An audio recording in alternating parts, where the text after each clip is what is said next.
Hey there, welcome to another episode of Cooking with Violet Vixen. Tonight we're feeding our sweet tooth.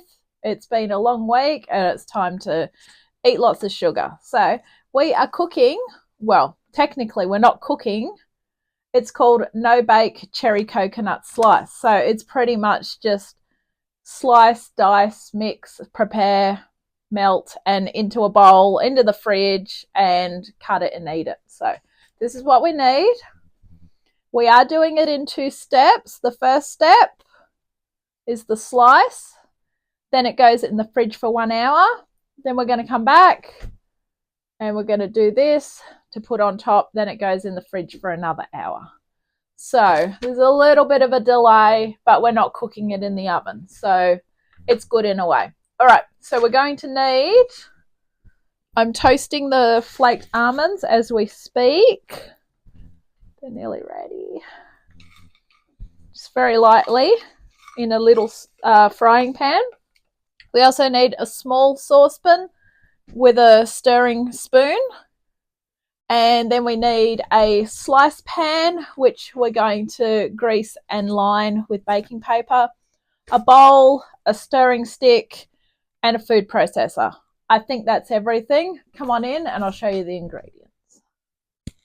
Okay, so we have a bowl and my handy pink spatula. We're just going to pop that up there for the moment.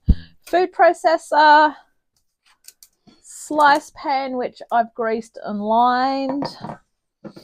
250 grams of milk arrowroot biscuits. These we're going to chuck in the food processor and make them into crumbs. 100 grams of glazed cherries, which we're going to chop. They're in there. 80 grams of flaked almonds, which are currently being toasted. They won't be too much longer. 395 gram can of sweetened condensed milk. That's that one. There's 2 extra grams in there. Lucky us. 125 grams of butter. The chocolate topping is going to be 250 grams of dark chocolate chopped. So from Aldi, I brought 200 gram blocks. So there's going to be chocolate left over. Lucky for me. 60 grams of kofa. That's butter. You knew that. That's the kofa there. Now with the rest of the kofa, I'm going to put it in the freezer because it's going to be ages before I am going to use it. So I've just wrote on there how much is in there, which is 190 grams left because I won't remember that. And 25 grams of desiccated coconut, which is the finer coconut.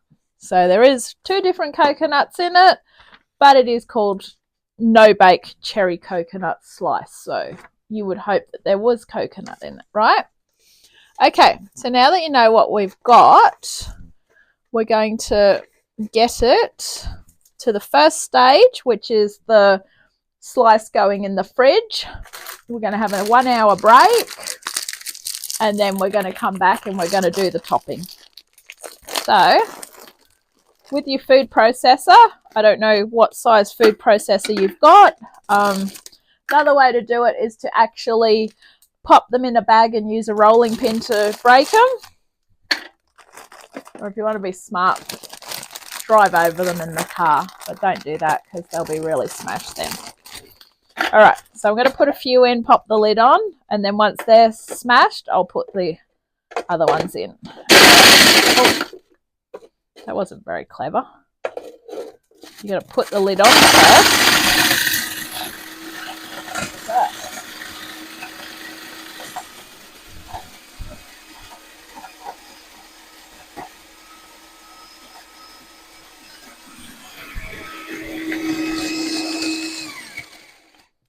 Now, while we're doing these, into that little saucepan, we can actually have this melting. So this is called multi-skilling.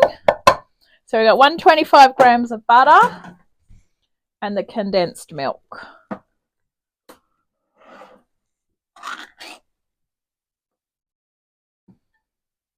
We're going to get all of that into there. Okay. So if someone tells you to multitask in the kitchen, whoops, don't do what I just did then. This is how you do it. You actually can do two things at once. Okay. Grab a spoon. Just scrape that out. And if you've got your almonds on toasting, which mine are on very low, just use the eyes in the back of your head to make sure that they don't burn. I'm serious about that right now. All right, so we're going to go pop that in to start melting. Just on a low temperature as well, or high to start and then turn it down. Just a bit longer on the almonds. All right, let's keep going with these biscuits.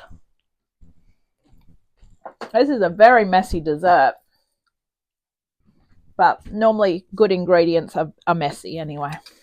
All right, so let's keep pushing on. Put some more biscuits in here.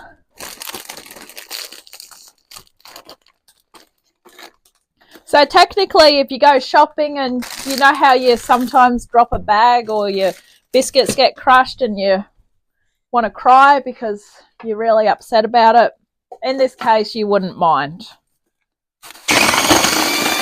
You're doing yourself a favour.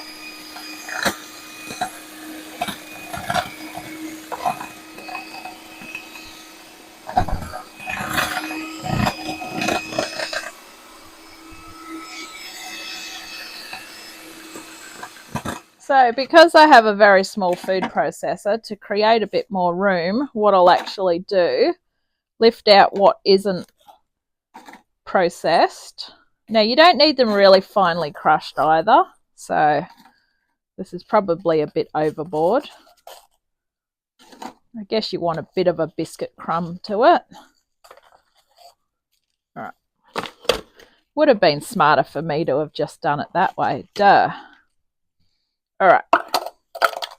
I was going to put the cherries in with it as well, which I think I will, but because they're such a sticky mess, I don't know how that's going to go. The only one way to find out is to actually do it. Just be careful putting your fingers in the food processor. Don't want to lose a finger. All right. As I said, doesn't matter if you've got a few bigger crumbs, because it will give it the feeling that you're eating a biscuit, I guess. But you don't want biscuits like that in there. All right, I'm just going to pop the lid on, and then we'll give this one more go. Whoops. Twist it on. There we go.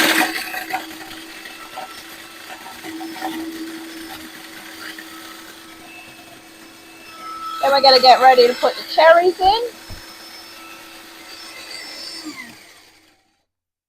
The sticky mess of the cherries. They're so good, but they're very, very sticky though. We just had to chop these up. So this will do it, believe me.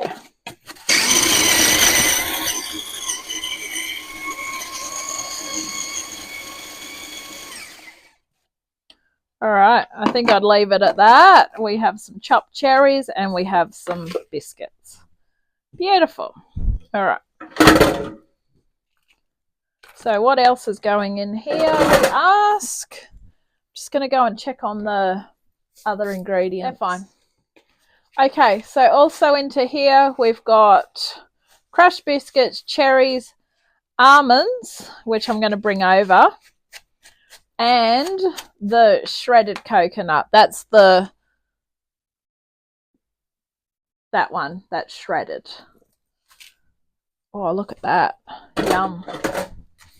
All right, mix that through. I'm just going to go get the almonds. We don't need to chop the almonds up, which is good.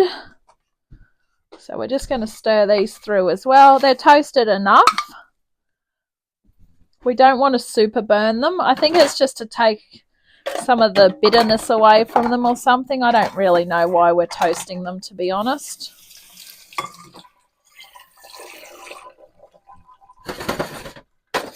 No real idea. All right. So mix all this in. We're just waiting for the butter and condensed milk. The flaked almonds smell really nice when they have been toasted. So if you're thinking of not toasting them, which I was thinking of doing, think against it because it does smell really good. All right, when the butter's ready, I'll be back. Okay, so we have our dry ingredients here in the bowl, and we're just waiting for the rest of it. We're going to mix it in.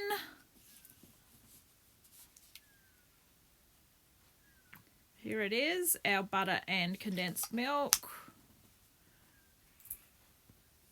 Use your spatula to make a bit of a well, like a hole in the middle, so that you can tip your liquid in. Smooth it out a little bit. Just makes it easier when you go to mix it. Pour a little bit in. Give it a good stir with handy pink spatula. Mix it in good. You don't want any dry bits. Pop some more in. Just do the rest, why not?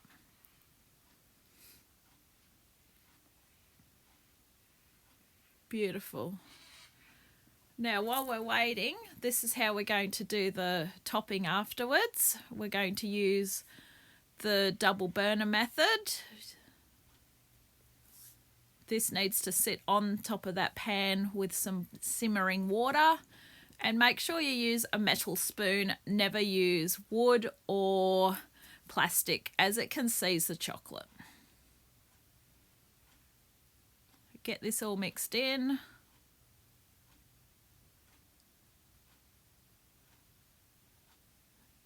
Getting a good arm workout here.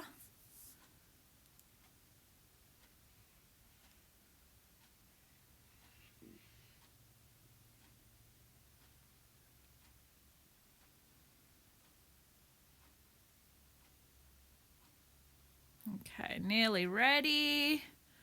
When you're happy with how it looks, we're going to be ready to put it into our slice pan.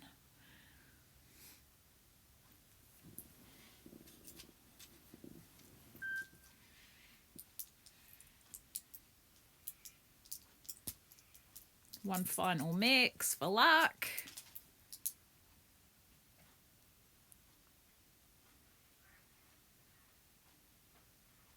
You just basically want to make sure you've got no dry spots or no crumbs still. All right, let's bring over the slice pan. In we go. Tip it in. If you see any dry bits in between, just give it a final stir. Once you get it all in,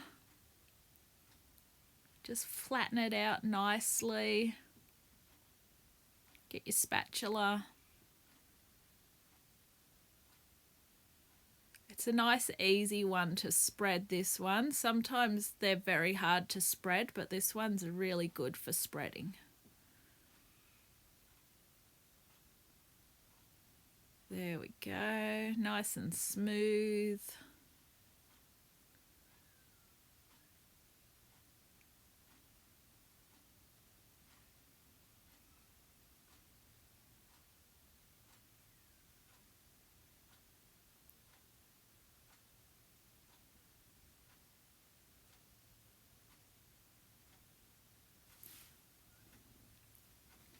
Okay, now this is going in the fridge for 1 hour. I will see you soon in an hour and we'll be ready to do the topping.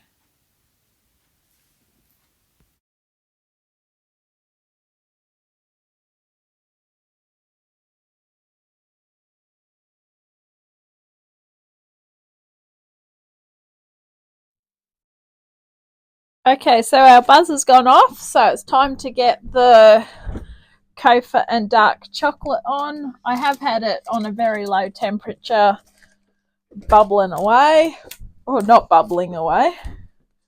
This is 1 hour in the fridge, so we're getting that out ready. And all we need to do is melt this together. And then we're going to mix the coconut into it and put it over the top. Everything's very sticky. If it's sticky, it normally tastes good, just so you know. All right.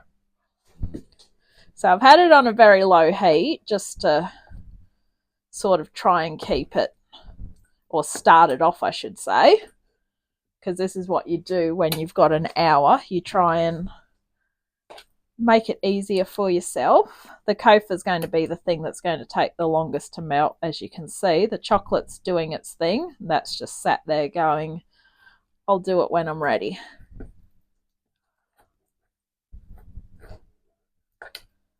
And we don't want to turn it up too high, but I will put it up to 2. Actually, I'll put it up to 6 for a minute, and then we'll back it off.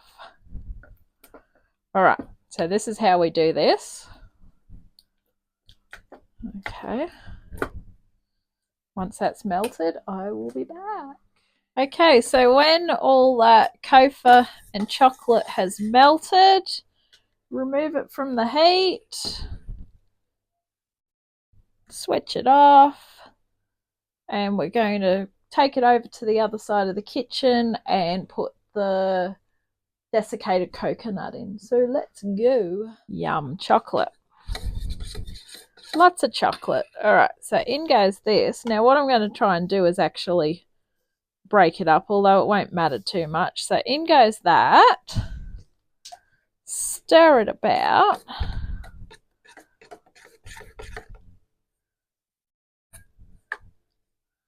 Okay, so more coconut in with the chocolate. And then what we're going to do is we're just going to pour it over the top. Just basically like a drizzle.